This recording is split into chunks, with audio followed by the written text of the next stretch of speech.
Everyone wants Your top job is dollar. to get the best. My job is to get the best price, Yeah. but also to find the best buyer. Yeah. Because the best price doesn't mean the best buyer for the client. 100% correct. If the client has different circumstances, say they're in a rush and they need someone to act quickly, never mind their position, you need to make sure they follow through. Yeah. So my job, firstly, is to get the best price, second is to choose the best buyer, and thirdly is to protect the client. So welcome back to Platinum Properties Podcast. Today on the podcast, Paul was joined by Daniel Reade of Mullery O'Gara Estate Agencies. So during this chat, Daniel opens up about how he got into this field of work, and he explains all about the buying and selling process and the timeframes of doing the same with an estate agent. He chats about how you can utilise social media for an estate agency business, with current technology and reach. Plus they chat about much more. So we really hope you enjoy this podcast.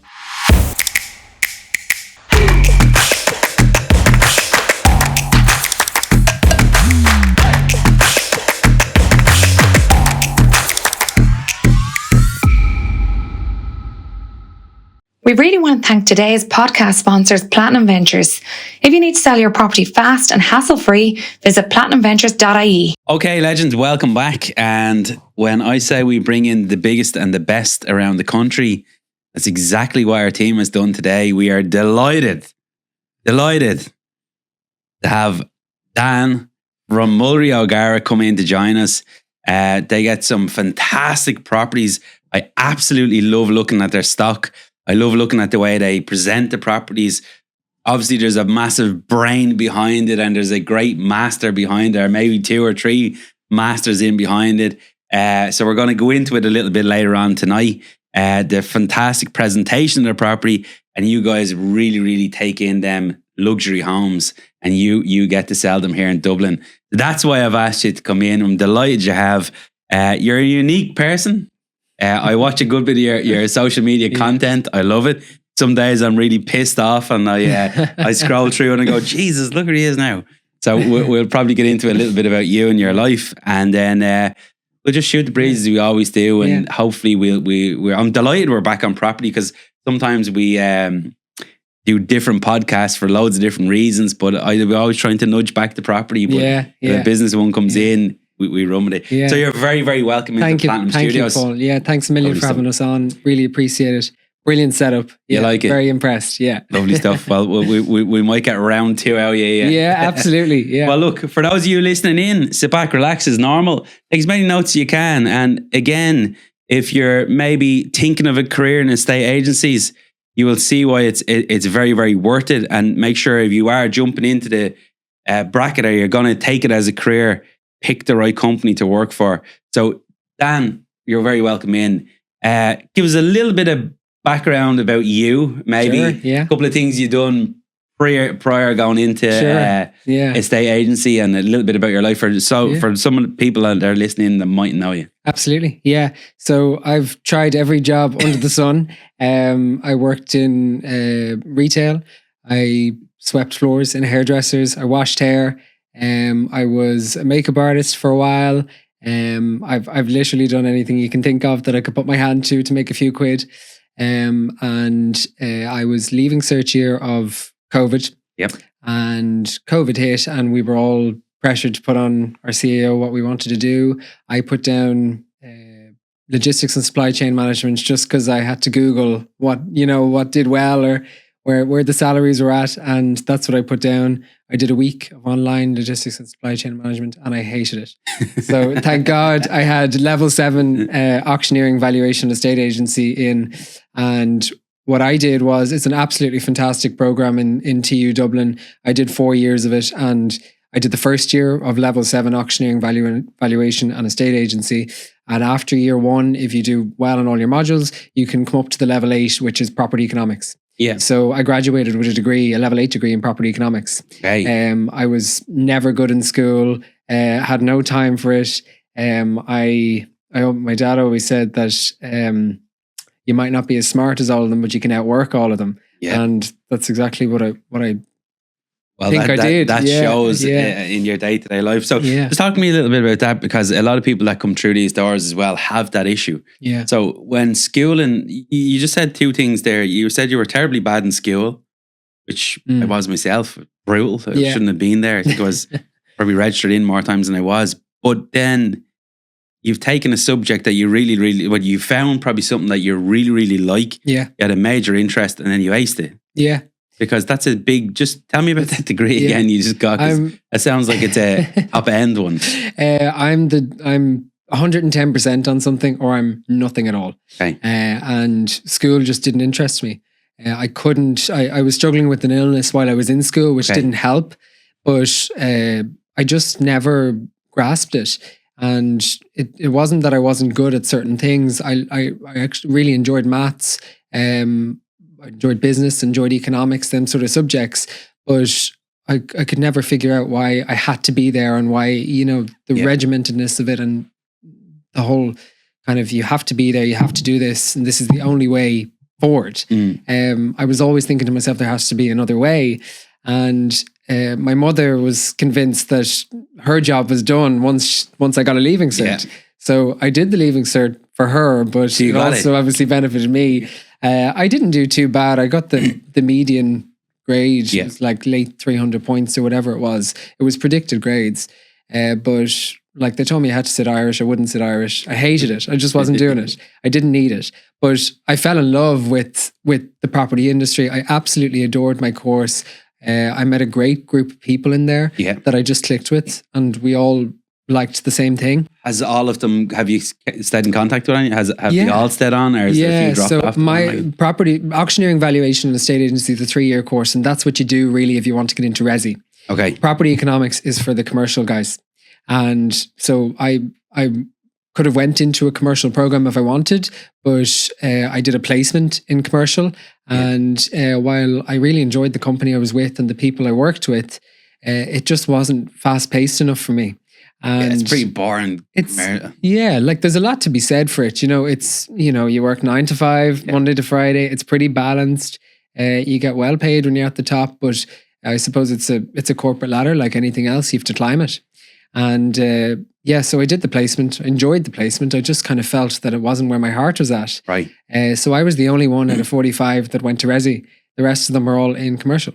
Okay. And I think my degree does stand to me in what I do because, I feel I know probably a bit more than the people coming out of auctioneering because it's just a level up. But I thoroughly enjoyed the course. And I couldn't believe that when I graduated, I got a letter from my course coordinator saying that I'd come first in the course because I couldn't, it just didn't register with me that could have been the case. If I like it, I'm so into it. But if I don't like it, I'm just want nothing to do with it. Flatlined. Yeah. But I really enjoyed it's a really, really good course. I'd highly recommend it to anyone who's considering getting into it. It is 4 years full time. So it's probably for those people who are uncertain whether they want to do commercial or resi and they want to keep their options open.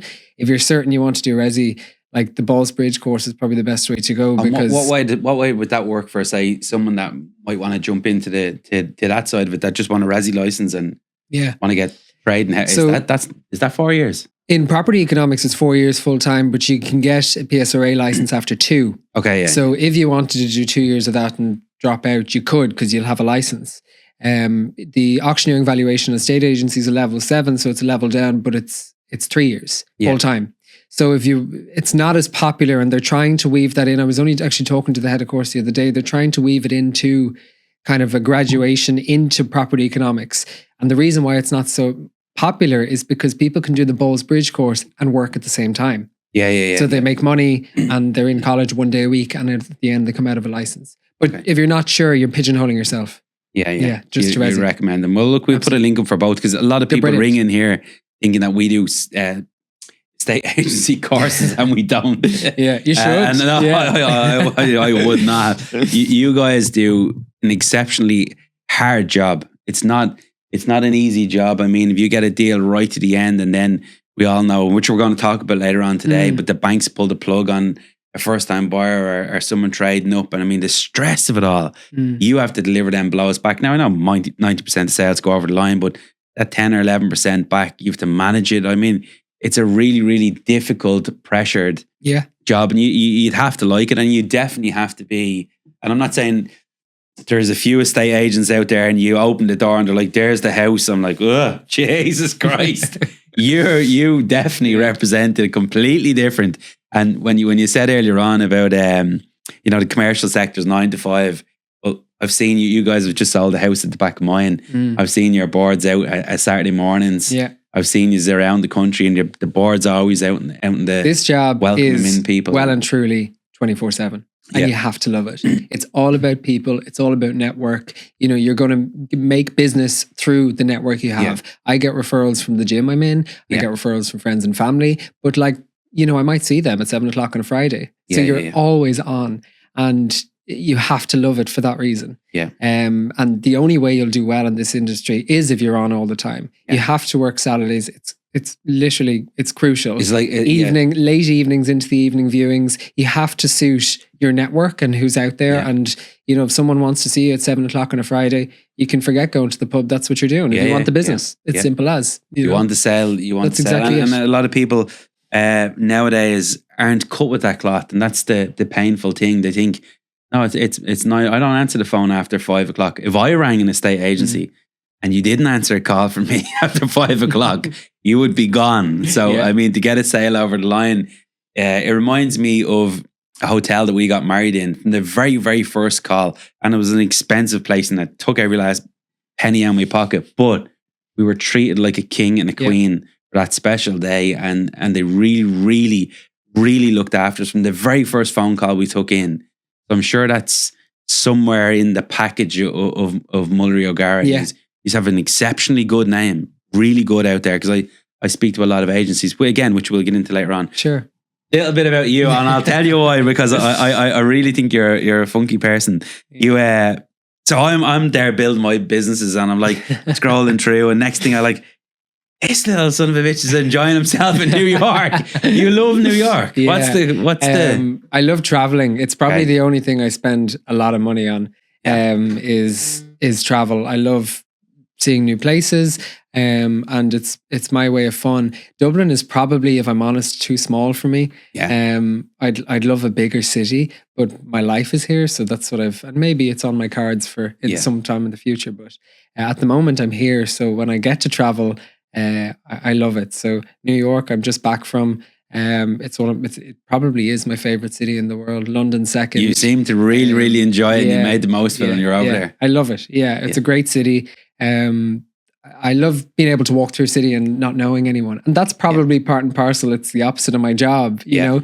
I like a bit of anonymity about it. Away time, anonymous about it. Just away time and being able to roam about and be myself without bumping into Jerry, who I'm selling for down the road in the coffee shop, you know? I got it all, through my whole career, I got that as well. So you really enjoyed it, and I was watching down through it, and I was like, "Jesus, this lad works hard and plays, exceptionally hard too," which is a great work-life balance. But when you're here in Dublin, you're on. When you were in New York, do you nudge in around the state agency over there, or just take time off? The thing with this business is that you're always, if you want it and you really want to go for it and you want to do well, you are on all the time, and that means if you're on annual leave, you're on the phone, you're available to take calls, you can check in.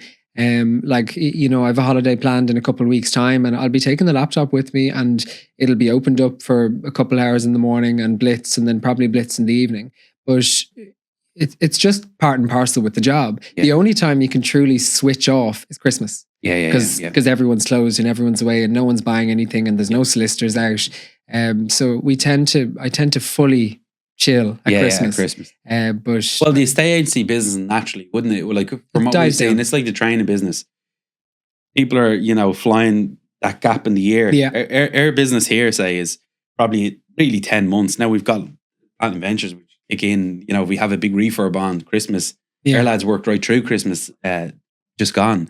But again, in the sales side of things, you probably have like November, December would be wind down time. January is a bit of a sticky month to get going. You probably have. Yeah, like that. It's kind of, there's two sides to the story, I suppose, because there's not, as viewers in general will say, oh, we'll put it off until the new year before we apply for the mortgage. And, sellers will put off clearing a house out and the rest. But generally, what you put up in, you could either put it up and it'll do very well because there's nothing else on the market. Or you'll put it up and it'll probably drag out until the new year. And that's just because people aren't out pounding the pavements looking for houses at that time. And you can be lucky when you go to market.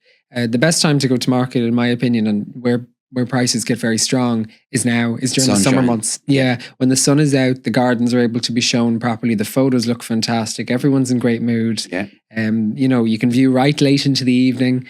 Whereas in the winter, you do that, but it gets dark, so you have to cut back a little bit. And Yeah, great advice. Yeah, because we obviously have we spoke before we went live here, but we have a few estate agents that had said, don't list it now. Wait till this point and wait till that point, and you have to. That's their trade. You have to listen to them. Yeah, and timing is everything. Timing is everything. You can be very lucky as well. Because everyone needs probably the best value, unless they're buying off me. Unless I'm buying, that's a different story. Yeah.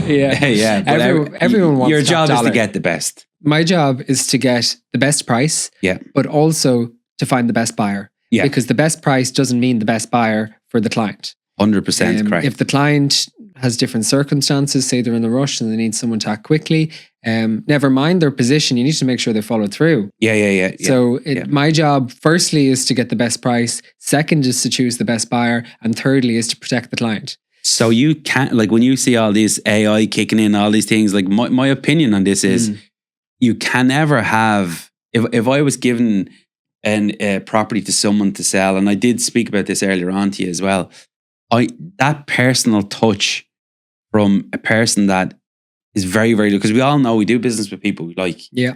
And if you don't like this old dinosaur opens the door, go on in, look at the property. You're like, come on. Straight away, you've let your seller down. You've let your seller down.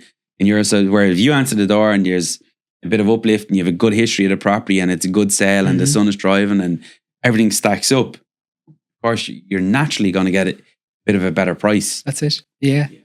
If you can present something well, presenting it is a huge part of it. We put a lot of time into prep. We help a lot of clients with the prep stage at the beginning. There's circumstances to get a deal across the line where we'll soft stage something ourselves. Yeah. I've been in Home Store More. I've been in IKEA just to get plants or whatever it may be, just so I can get, and it makes everyone's job easier because the property presents better. It gets a better price. I get offers, because something presents better, makes my job easier. It's in everyone's best interest that something presents well. So we put a lot of time into an effort into the prep phase. When a deal comes in, it's absolutely not grab it listed and off you go. It's never like that. We'll give honest, straight advice. Beds have to be dressed. If there's patchwork to do with paint, we'll tell you where to do it.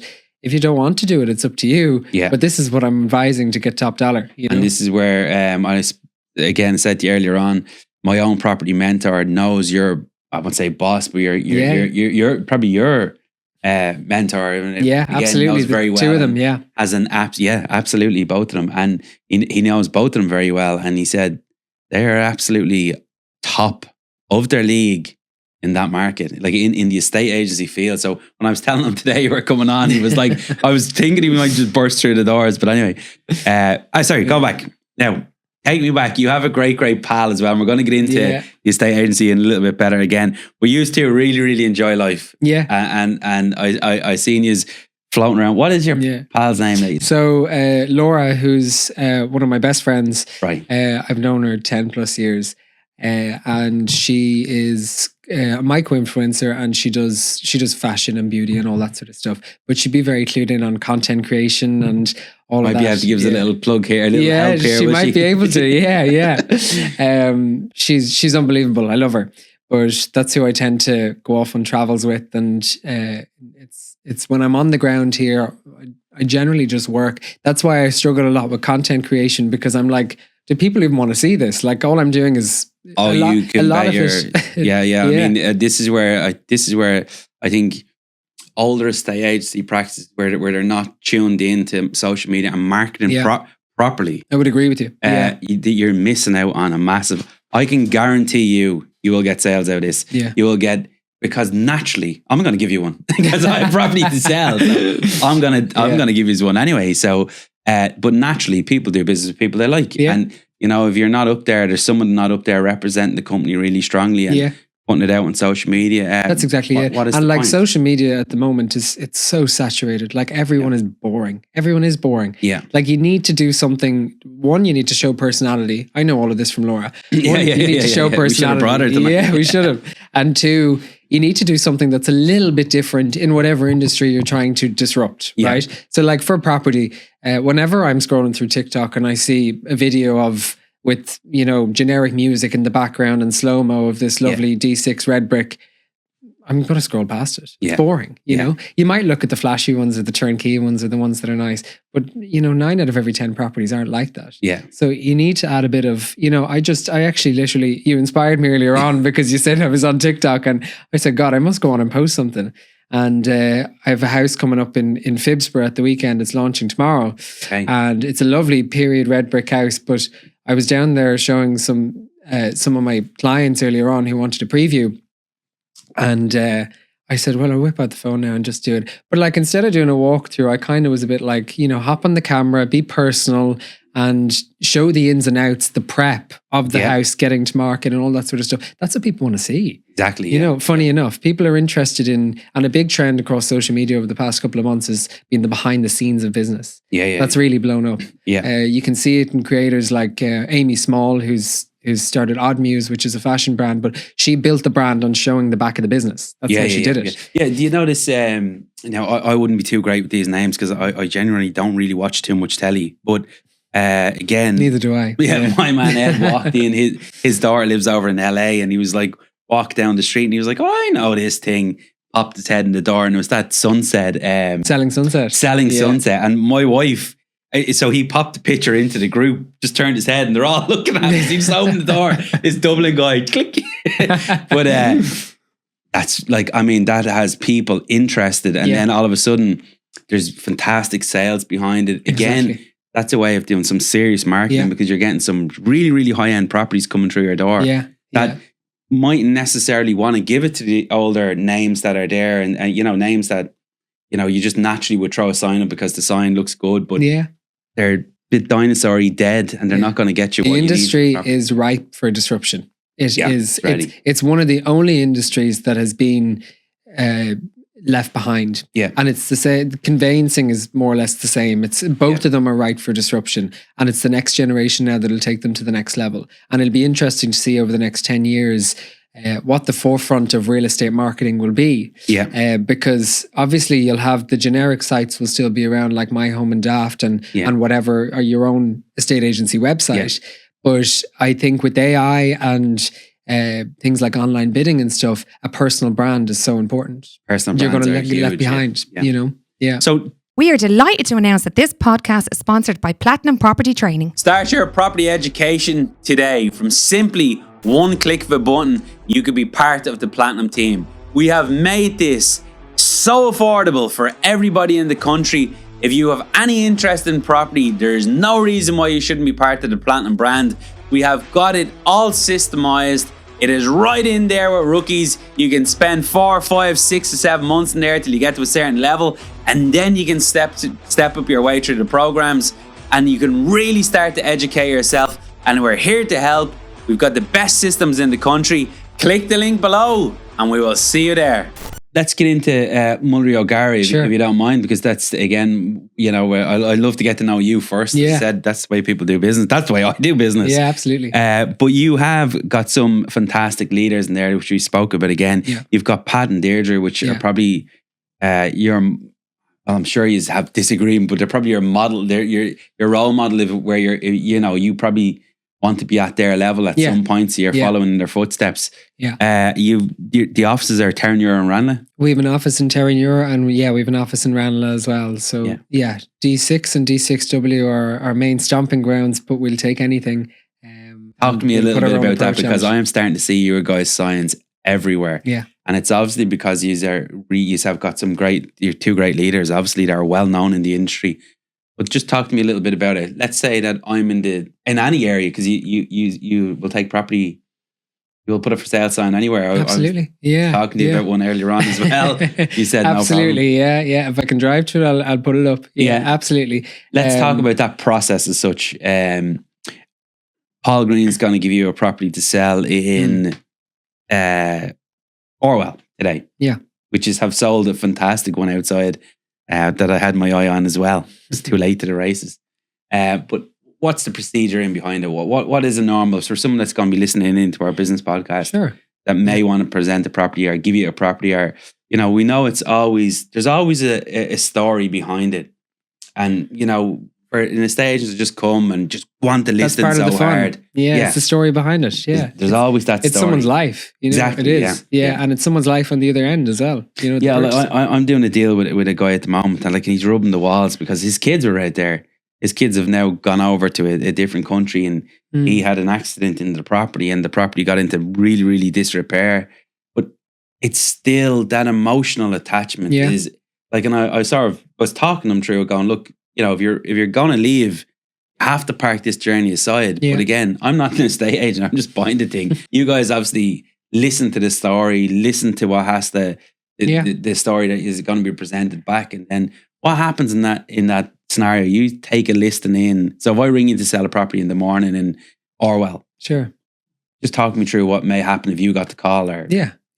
So the first step is we always have a one-on-one consultation with whoever it is. And that can look like many different things, because I've sold for clients who I've never met, but I've only spoke to over the phone because they're overseas.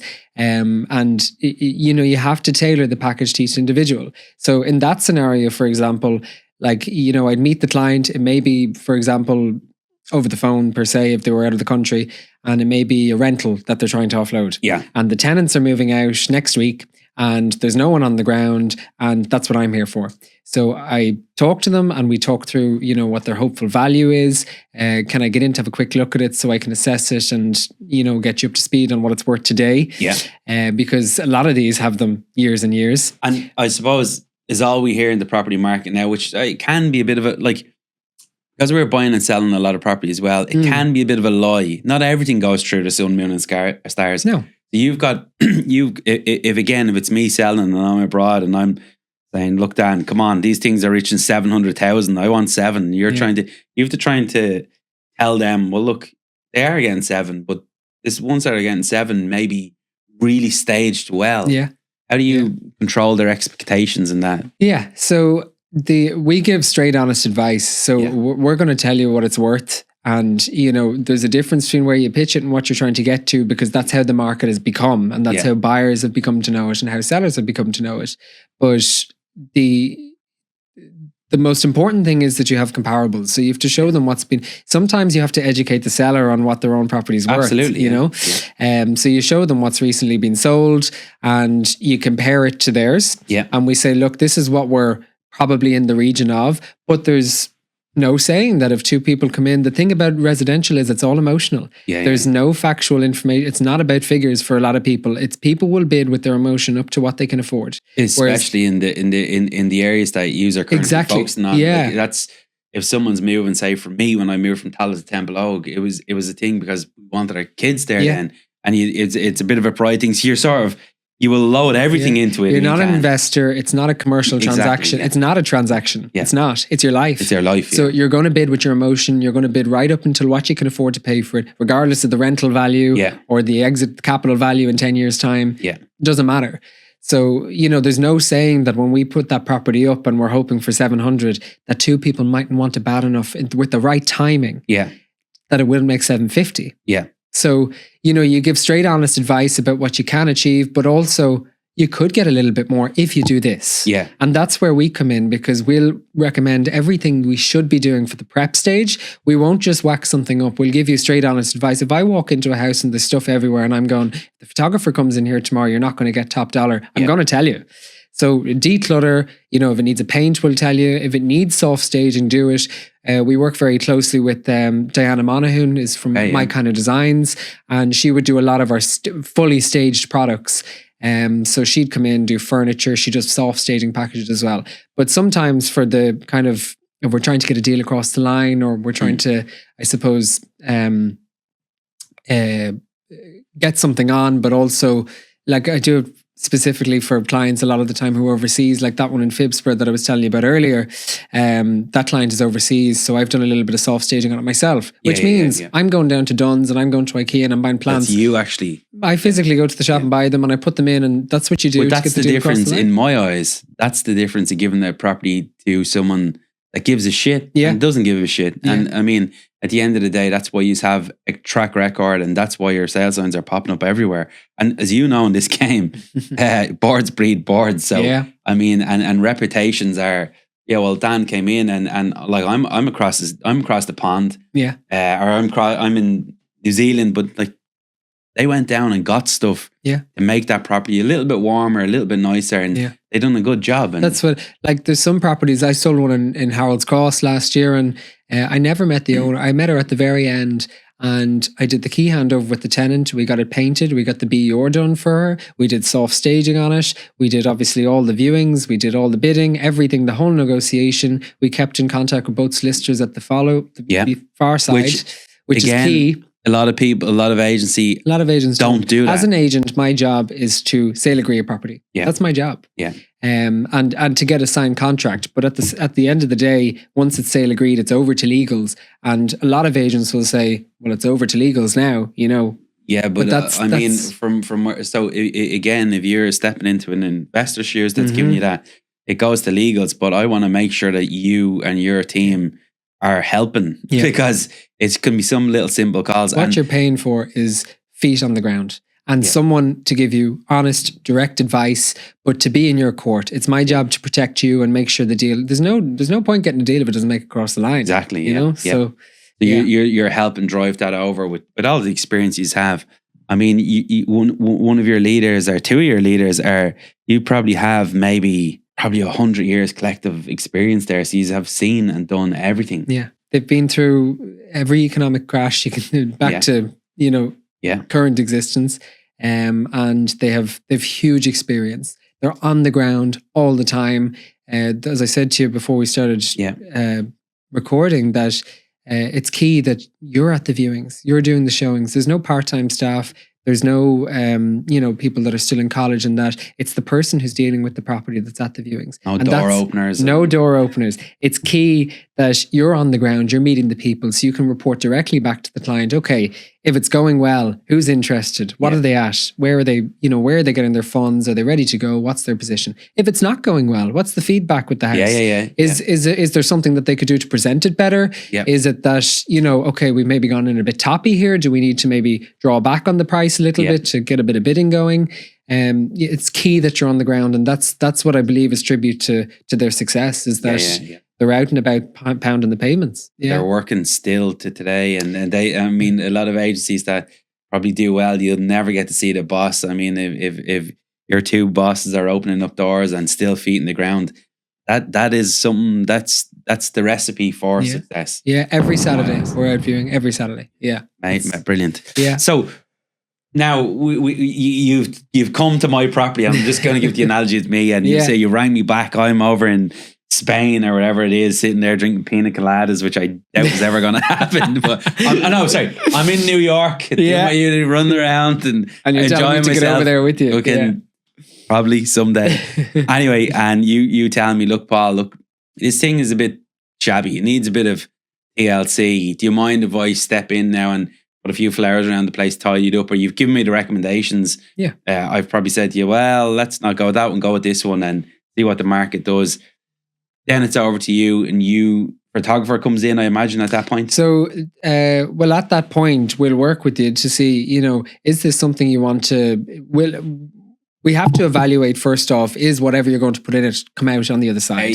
So absolutely. If I'm telling you that the place looks grubby and it needs a paint, and you might make 10 or 15 on top of the asking price because of it, well, then that's something you would recommend to do. But we'll only advise to do something if we believe that you'll get the capital value back on the other side. Right? Great advice, yeah. So after that is dealt with, and we're happy enough that we're prepped and ready to go, the photographer will come in. We use a brilliant photographer. He does three things, and 99% of our clients select this package. It's professional photos, the floor plan, and the 360 virtual tours, which are absolutely fantastic. Yeah, we sold really houses during COVID just with them, right? Every house gets a video for socials done with the photographer. And once that's done, if you need to get a BEO arranged, which you need to put a property live, we can do that for you. We've guys that we use, and we can, again, if you're overseas drinking your pina colada, once I have a key, I'll arrange the whole thing for you. And we can be up and live within a week. That's how quick we can be up and live. I could be in your house on Monday and be viewing on the Saturday. Yeah, Yeah. it's funny you say that because I walk the dog every night and I was like, this property seems to be getting like, I can see when stuff is happening prior. There's obviously that's where I make my money. And the next thing, I just seen this corner site, which I've always looked at and I've always walked by it going, it's a nice little house and probably an old couple in there. Next thing, this place getting a full makeover. I'm like, what's happening there? Yeah, we were in there. Next thing after that, boom, for sale sign goes in the garden. I could see it, but obviously everything was ready. And then the Saturday, I seen the board go up. Sorry, it's Friday. I seen the board go up. Saturday, I seen the board outside. Yeah. Then I seen the flood of cars, and I was like, they're preparing that property. They advised to prepare that property correctly for a correct sale to achieve top dollar. Yeah. And it's up to the client whether or not they want to do that or not. But in our eyes, we're not giving honest and correct advice if you don't advise to how to get top dollar. You know, and sometimes it does require, a couple thousand upfront to prep it, get it ready, especially if there's tenants in situ or that sort of thing. Yeah, because if you can see a return, you'll do it. So we've agreed and all that. We're going through the process. Next thing, their sale sign goes like, all them gardens were done. I could hear powerhouses going. I was like, they're prepping that property really good. So you now have the polished car, which is fantastic. Because not knocking agencies, there's a lot of other agencies that don't do that. Mm-hmm. They don't. Yeah. So obviously that's how you are getting boards up and you're getting extra care put into them at the start. Ireland in. Me and my wife are going in and we're like, oh Jesus, it's perfect for what we want. We get you get 20 an average. What's an average through? Now that's obviously a big number house, but I mean, would an average be 15 through the door, 10 through it would depend very much on the property, and if you pitch it right, you can get good numbers through the door, but it's never about the quantity, it's always about the quality. Yeah.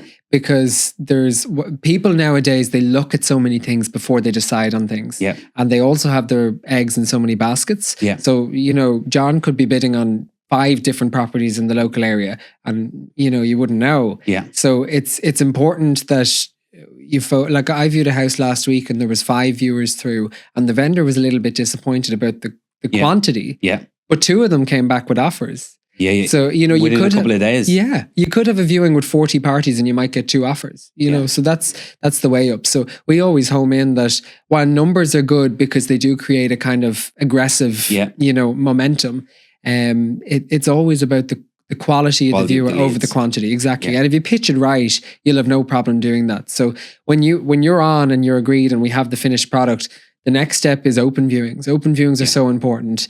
I had a client looking at something the other day with a different agent and it had only gone on the market, and he rang to ask when the first open viewing was, and the agent said, oh, it's by appointment. And unless there's a reason why the vendor specifically wants it by appointment, they're hitting themselves in the foot by not doing open viewings. It's how you get volume. It's how you get traffic. It suits people because people see the time online.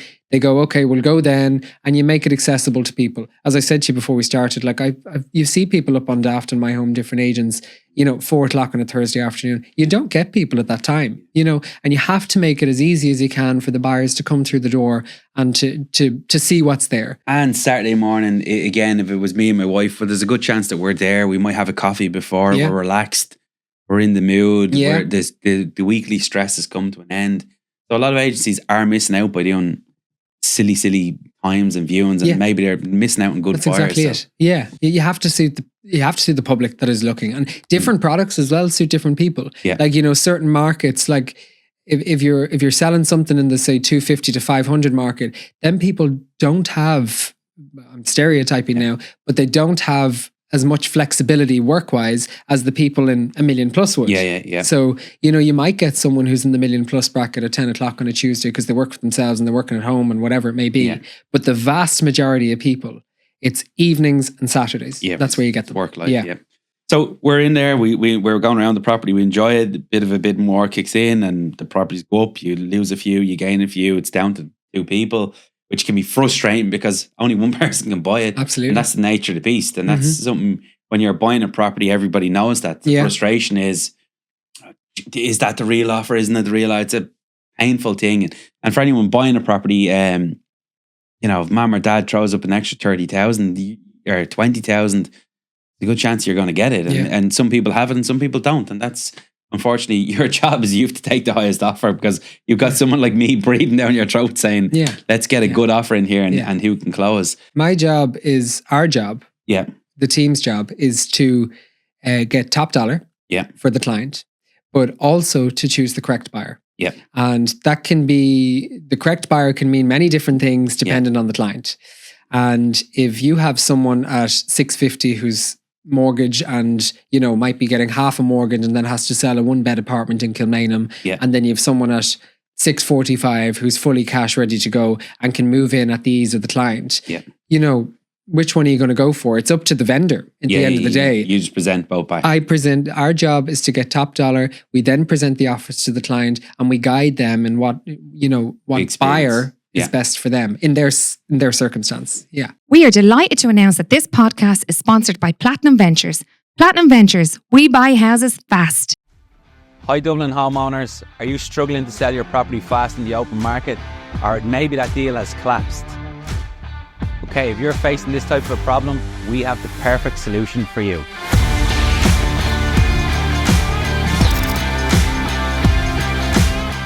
Welcome to Platinum Ventures. We buy houses fast. Any property, any condition. We close out them deals within 28 days. Without the stress of having endless viewings and having to pump money into property only to sell it. We are not estate agents, and therefore you will pay 0 agent fees. Visit platinumventures.ie today. Platinum Ventures, we buy houses fast. So we go sale agreed? Yeah. A lot of people probably don't know the process in behind it, which we're trying to step through here now. Again, some agents think, job done. Next. They're gone. Yeah. Now, in my eyes, being an investor, and I've bought and sold a lot of property, that is not always the case. Like, that's where my company would step in. That's where the game starts. That's where it's. So really, when you get it to that point, you've done a mountain of work. Yeah. You have done it like a serious amount of work. But experienced people know that now is where we really, really need to engage and help. And, some other agents may just go, sale agreed, look, goodbye, leave that to the legals, and they'll fight it out. And I've solved some ridiculously, stupidly, easily problems that have lasted 3 weeks because of a phone call. Yeah. And I'm thinking, if I didn't know this, the agent mightn't have known it. Yeah. You guys have a lot of experience. So you're able to step in and say, look, maybe nudge this one and nudge that one there. Yeah. A bit of guidance to try and get the deal. Exactly. Yeah. That's what we naturally want. In conveyancing, I believe communication is the key to the whole process. Yeah. You need to keep both solicitors talking. Yeah. And you need to keep both parties updated on what, because there's a power play between both 100%. Until the end, right? And at different scenarios in the conveyancing, different people are in control. But it's my job to balance the scales and make sure it's just a smooth and easy transition. Look, I can take this one again, just so you don't. I know agencies probably get it because they can close a deal very quickly. I'll take this one for you. Sometimes legals, if them son of a bitches start scoring points with each other, I'm the one that pays because I'm trying to get the deal. We might have bridge and lending, we might have private finance, and if they start a power trip with each other, it's lights out. Yeah. It's very, very difficult to control. You can't control it, and at the end of the day, it's about who can step in to control that to get everyone back talking and fix the problem. Let's get the deal done. Yeah. But I mean, that's where I grab deals. When that happens and a deal drops off, people would naturally come to us and we would try and step in.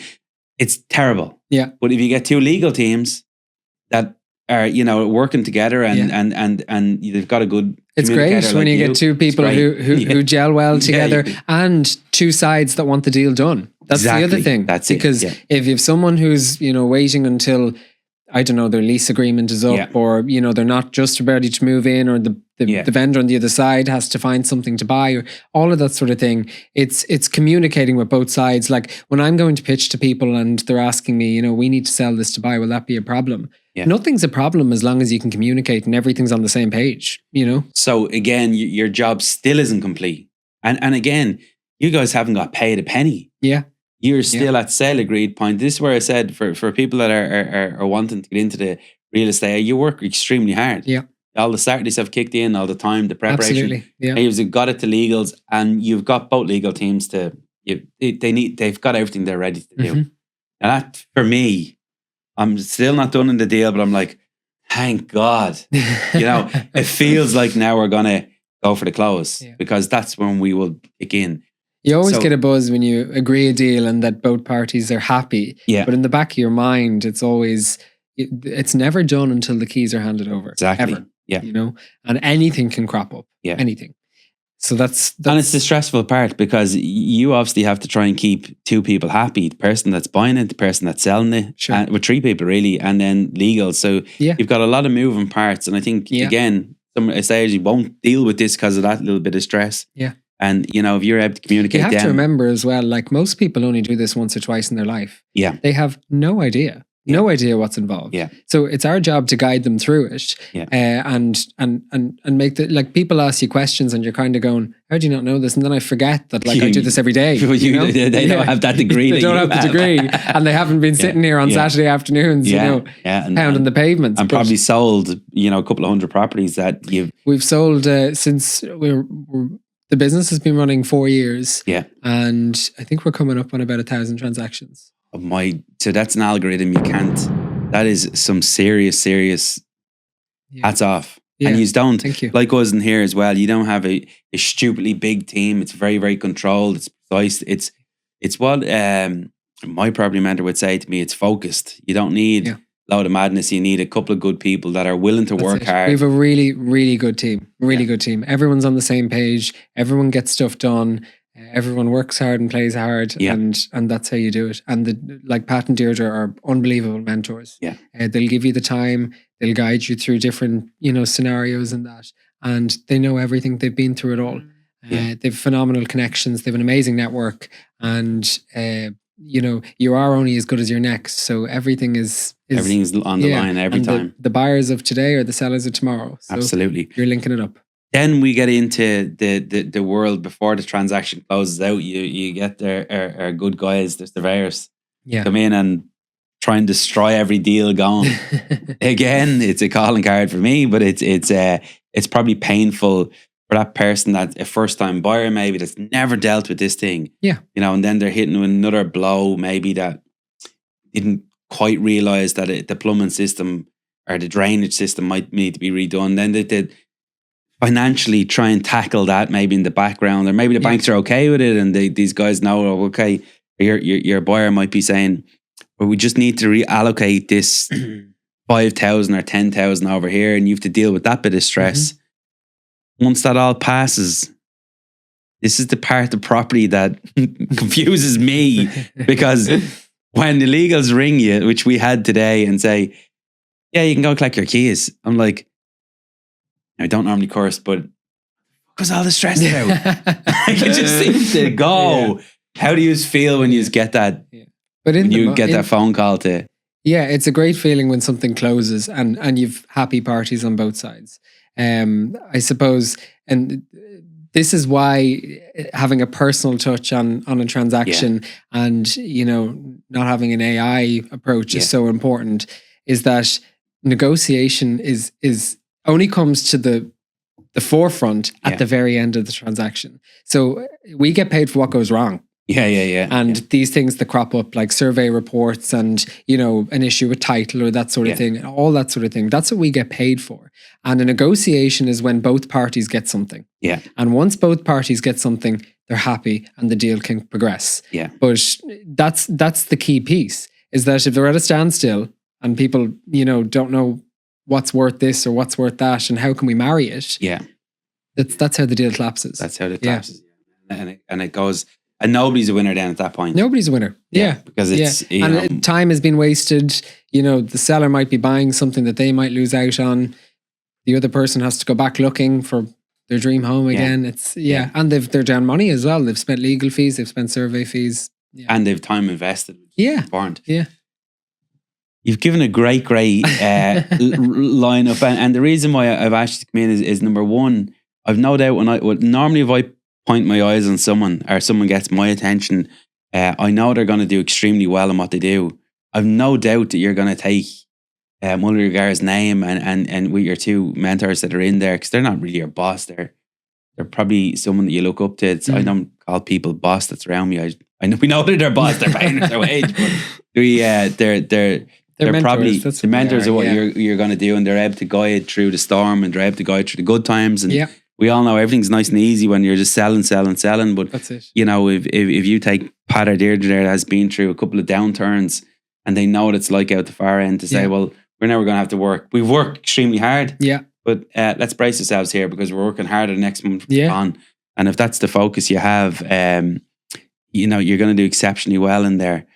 What's a couple of good things you have about the company that you love about the company that makes you keep turning up on the Saturdays, keep turning up on the Friday nights? You're here tonight. You know, you're here representing your company tonight. Yeah. What's the things you love about it? So I'd say this to anyone who's thinking of starting in auctioneering or estate agency, or they're looking to find a mentor or, you know, get their first job and that. Where you go and who you work for is so important.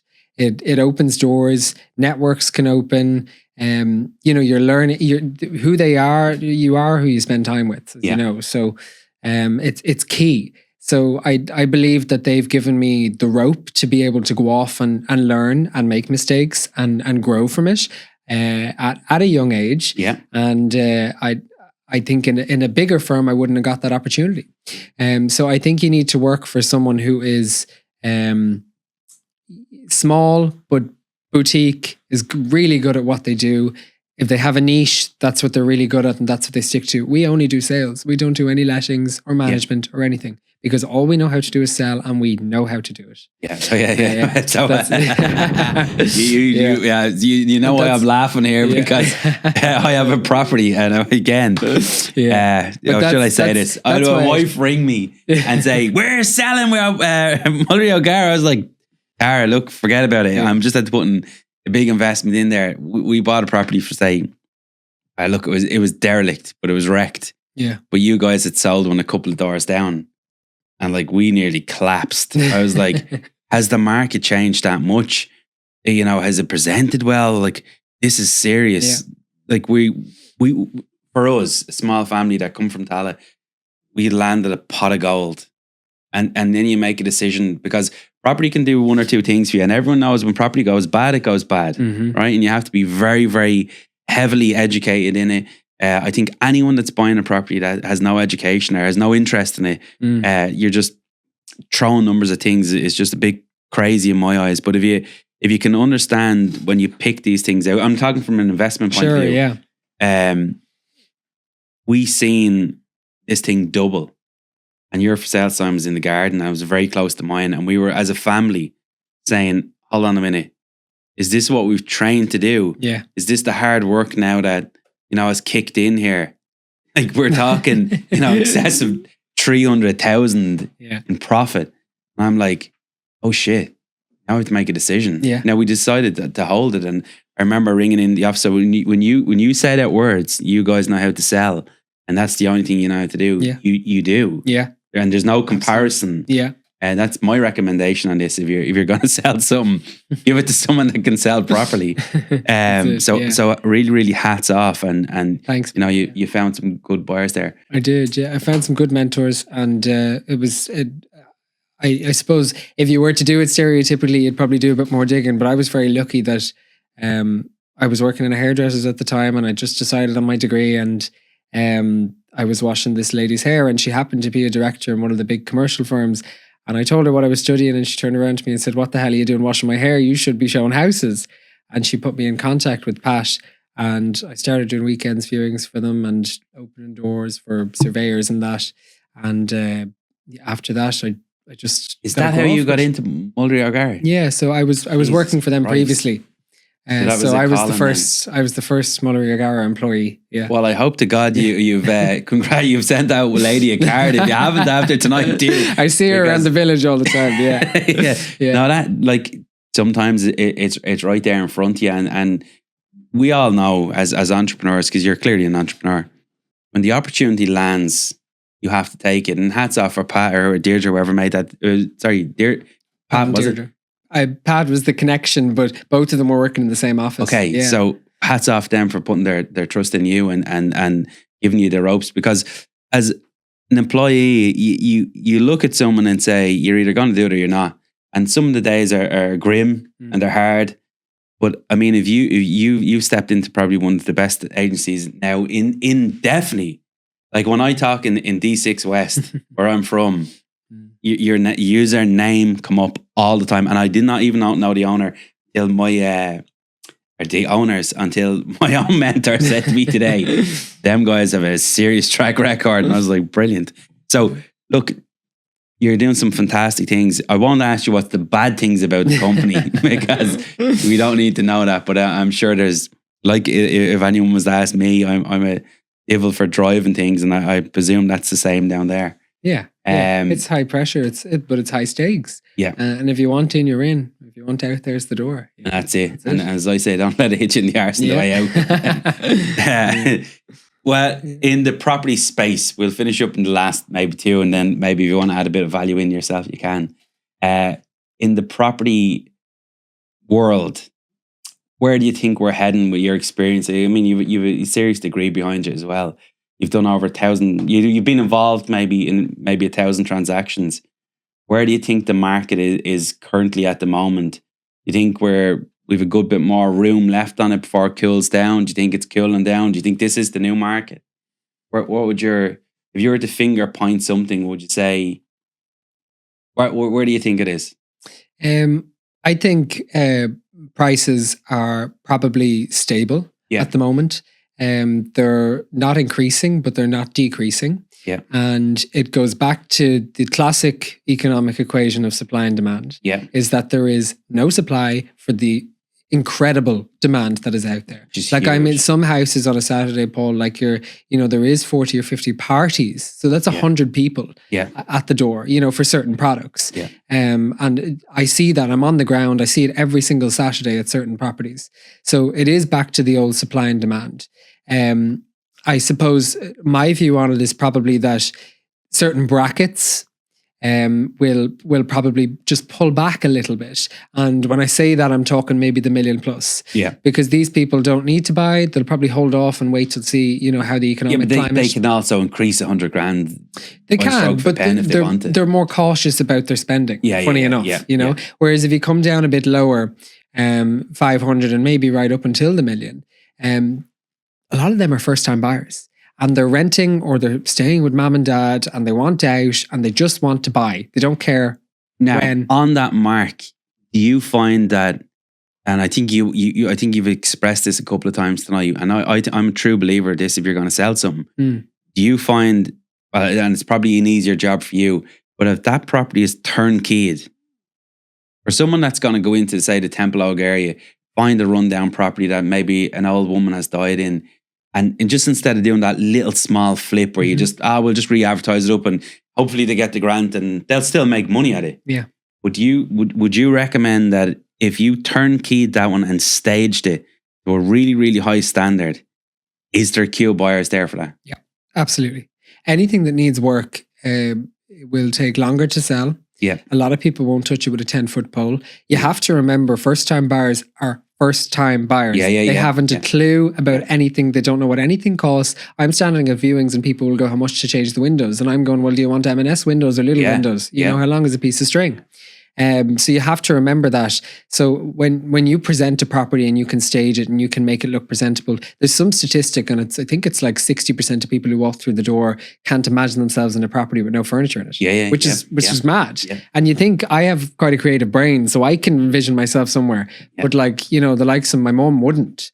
So she could walk in somewhere and if there's no furniture, she'd be going, where does the couch go? We have a rule in Platinum Ventures that there's no property ever sold unless it's fully staged. Yeah, because absolutely. I'll tell you why. Very, very years ago, a friend of mine bought a property in the top of Tala, Ellensburg. And it was a big, big number. And I was like, this lad was just bidding and bidding and bidding. He was like, I want it. And I was like, calm down. Yeah. Don't let the agent know you. He's got to fucking know. Show your cards. Calm down.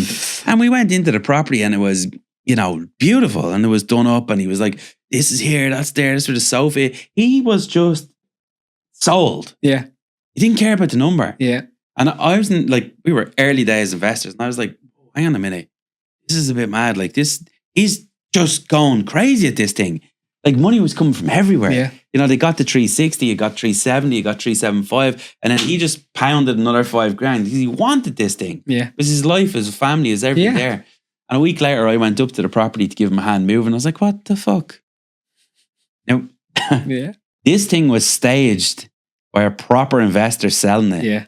And it was a completely different house. Yeah. And I was like, oh my God, I will never sell a property without fully staging it. Absolutely. Yeah. It makes the world of a difference. It really does. Yeah. Now, some are unstageable. Like, you know, some you can't. They are what they are. But if you can pretty something up, you will. Yeah. Dan, you've done an exceptionally good job tonight. I knew when we asked you to come on that if we could get you up here, you would do a smashing job. For anyone that wants to head into the real estate business, which I think is a great business. It's a difficult business. My advice is you would pick the right company, and I'm always that go for a smaller company with great leaders, and you will pick up. That's what I've done with my own personal property mentor. You will pick up nuggets that you just cannot.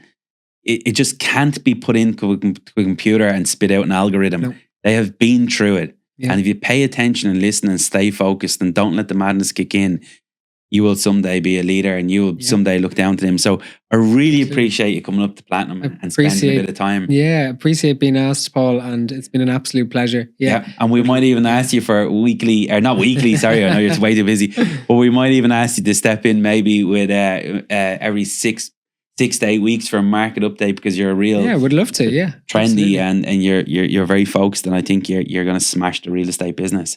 Any last final thoughts? No, that's it. I've really enjoyed it. It's been great fun, and I think as to your point, I think it's a great business, but you have to love it. You have to love it. You really do, and it can be lucrative, and it can be it's personal. So you know, if you're good with people, you'll fly. But it is a great industry. I love it. Yeah. Well, and if you do find any of them ones that aren't sellable, you know where to ring. I know where to ring. Yeah. Dan, you've been a fantastic guest. And where can people, if someone in the morning has watched this, which I know a lot of people do, and naturally, I would have thought it was just Dublin 6 West where you focused on. You will sell property. I'm not going to say nationwide because, but you will sell. You will have a look at any property for sale. Yeah, north and south side. Absolutely, would love to do with anyone who's thinking of selling. As I say, we only sell and we know how to do it well. Yep. So you can find me at I'm Dan at mulleryogarra.ie via email. You can have a look at my socials if you like. Something I need to be a little bit more consistent with, which I chatted to you about. And you can find any of the rest of the team at mulleryogarra.ie. Pat and Deirdre have a wealth of knowledge and experience, and you'll be very well looked after. Yeah, that's brilliant.